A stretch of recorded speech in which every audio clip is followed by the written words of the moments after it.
guys, happy Sunday and welcome back to my channel. This week we're going to be doing a Facebook Marketplace flip that I have been wanting to work on for a little while now. I'm super excited about this one. We're going to be taking a vintage sewing machine from 1944 that is still fully functional but just not in the best of shape on the outside, and we're going to be giving it a little bit of a makeover so that it is way more aesthetically pleasing and just looks fresh and new and pretty. I'm going to go ahead and put some of the inspiration for where I want this sewing machine to end up on the screen. And this was actually a free find that my aunt found for me on Facebook Marketplace and picked up in her area. This will be a completely free makeover because everything that I'm using I already had on hand for other projects. We're just going to be using a little bit of those materials to make this over and have it be more in line with the style of my home. If that sounds like something that you are interested in, don't forget to like and subscribe so you can see more of my videos. I put out new videos every single Sunday. We are not going to waste any time. We are going to jump right into our sewing machine makeover.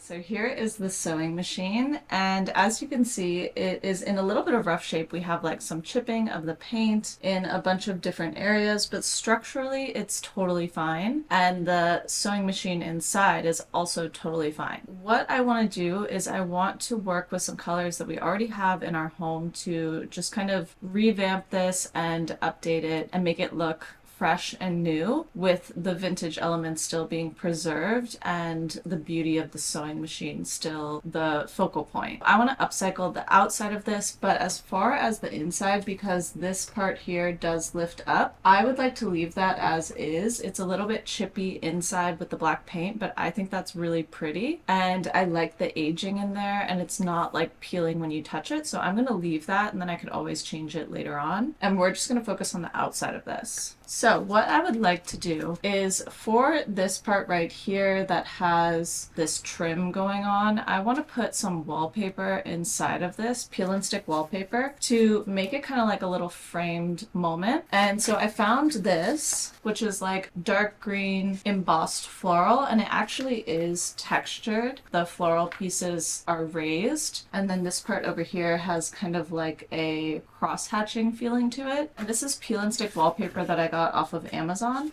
I want to put that in this center part, and then I want to paint the outside portion of this a dark green color using the leftover paint that I have from our fireplace, which goes really well with this wallpaper. For the side pieces here that don't have that framing, I want to do a like ribbed look to it. So I want to take these little half dowels that I have and attach them, and then we can paint them so that it looks like the side is ribbed and textured, and that is like the way that the wood is. What I'm thinking is, for all of these side components, we're going to do the dark green, and then for the legs and this top bit, we can do this ash black color that I have to play off of some of the original colors that they had, and then also bring in some colors that I have in our home. That's what I'm thinking right now, and then we can see how it looks and if we want to change or add anything. Let's go ahead and start with the wallpaper, because I think that's going to be one of the quicker elements that we'll do, and we'll go from there.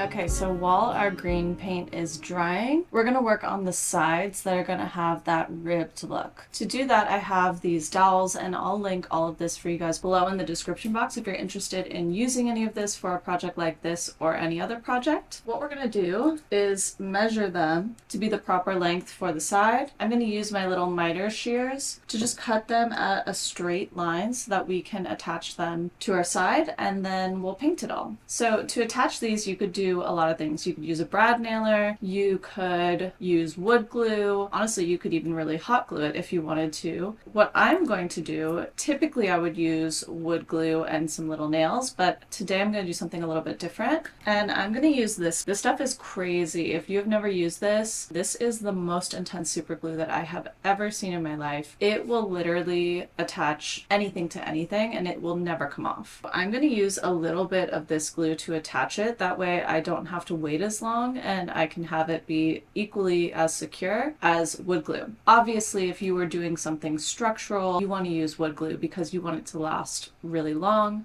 and you don't want to risk it with super glue, and wood glue is going to be more structurally sound. But because this is a decorative element and it's not going to be supporting any weight or getting a lot of handling, the super glue should be totally fine. So let's go ahead and measure and cut these so that we have enough that are the right size.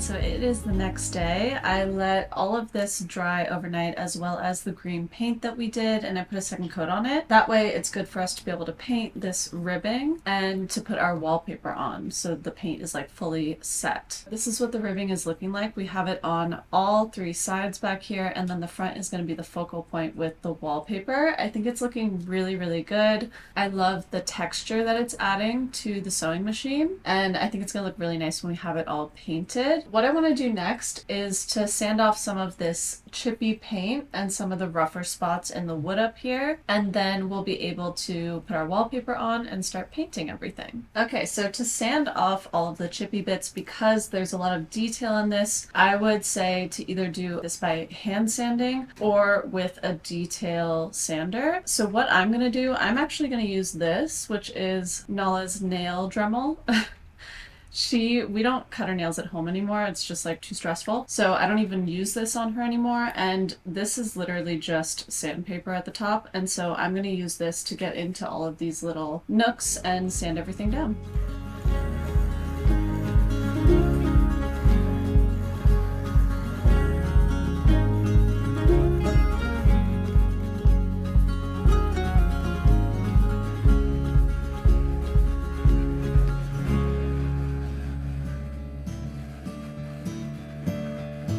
Alright, so we got all of the peeling parts off, so we're going to go ahead and start painting. And we're going to paint all of this rib section, the inside portions, the same green that we did the front. And then we'll do the legs and the top, the ash black. And with this part, I'm not super concerned about the paint lines being perfect because the ash black is meant to cover paint that's already on there or stains, so it'll cover it really easily. When we get to the black portion on the legs and the top, that's when we can be a little bit more careful with how we're painting.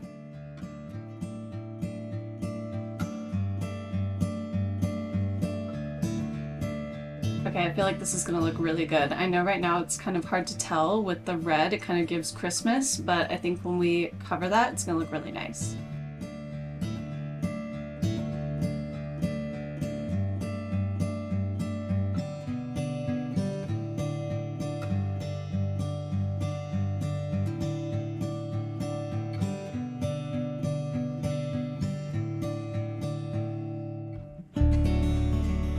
So now that we have all of the green painted, while that's drying, we're going to go ahead and wallpaper the front.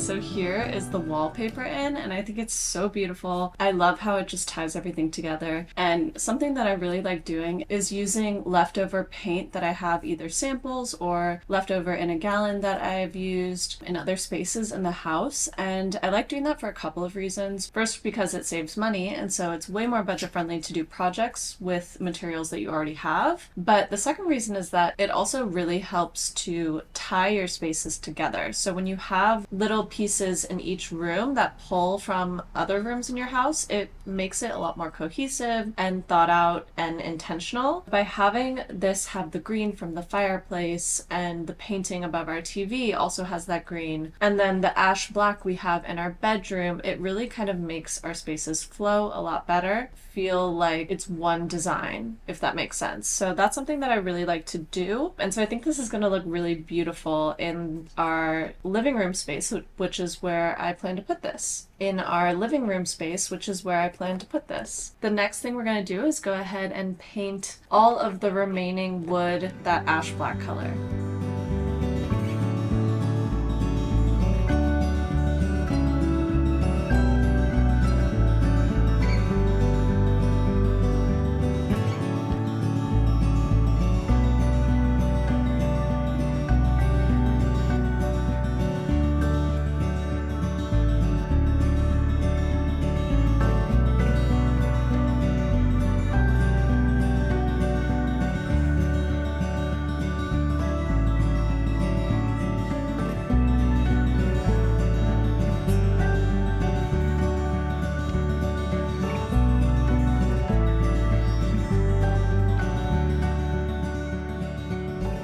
So here is the sewing machine all painted. I think it's looking so good. I'll show you a full 360 view with the ribbing in just a second so you can see what it looks like. I really love this new color palette, and I love the wallpaper on it and just all the texture that it has now. I think it's so beautiful and such a nice update while still keeping that vintage look and a nod to it being a 1940s sewing machine. The last thing that we're going to do with this is add some wheels to it because it is quite heavy, and I do want to be able to actually use this as a sewing machine when I want to, or when I don't want to go and get my more modern sewing machine because I keep it out in the garage. So it's just a good backup to have and something that I can actually use. So we're going to put some wheels on it. I have a set of wheels that I got at a thrift store for like $1, but I don't have the metal piece that goes inside of the legs to hold the wheels in. So we're going to run to the hardware store and pick that up so that we can attach our wheels. The sewing machine that's inside of here is in really, really good condition. It's still fully functional, but Matt is going to do a little bit of rewiring for me just to make sure that the wires are all new and fresh and that we don't have any issues with that. And he's really good at all that kind of electrical stuff. He's going to handle that for me just to make sure that it's all done right, and then we'll be able to decorate with it in our space.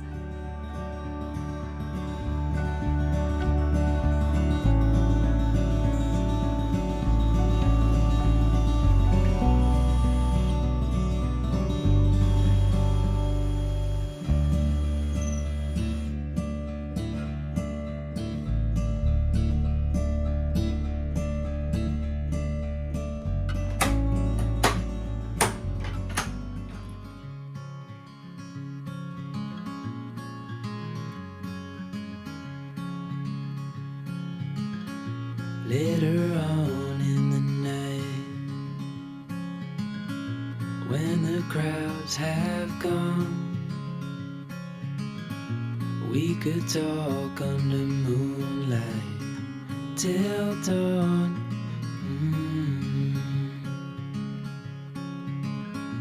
We could stay to watch the sunrise, cancel all our plans.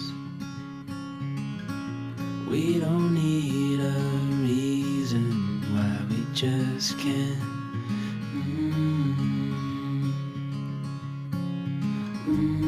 I wish I could stop time and stay in this moment, never think about going. Won't you stay with me for a little while? Got myself free falling deep into your eyes. You came to me without warning, but I knew why. Alright guys, well that wraps up this week's video. I hope that you enjoyed making over this vintage 1940s sewing machine with me. I think that it turned out so beautifully. I'm super happy with the final result, and it's so multifunctional. We can use it as an end table, little side table for our couch, something to just put pretty decor pieces on, and then also as a functional sewing machine. So I'm super happy with it. I think it looks beautiful in our space and fits really well with the decor and colors that we have. Because this was a free Facebook Marketplace find, and I had almost all of the materials already on hand, this only cost us $8 to do, and that was just the cost of the wheels. Very budget-friendly DIY, and I'm really happy with how it turned out. Definitely leave me a comment, let me know what you think, and if you like the final result as well. And if you enjoyed this video, don't forget to like and subscribe so that you can see more of my videos. I put them out every Sunday, and it would really help me and the channel to reach my goal of hitting 10,000 subscribers by December. And make sure to tune in next Sunday. We're going to be doing some really fun dollar store fall DIYs that are going to be fall and Halloween focused. They're going to be super inexpensive because they're dollar store. I'll put some inspiration pictures on the screen, and I think they're just going to be really cute decor pieces to have around your home for Halloween and into fall. If you're interested in making some fall decor with me, then make sure to tune in next week. Thank you guys so much for watching. I'll see you next Sunday. Stay in this moment, never think about going. Won't you stay with me for a little while?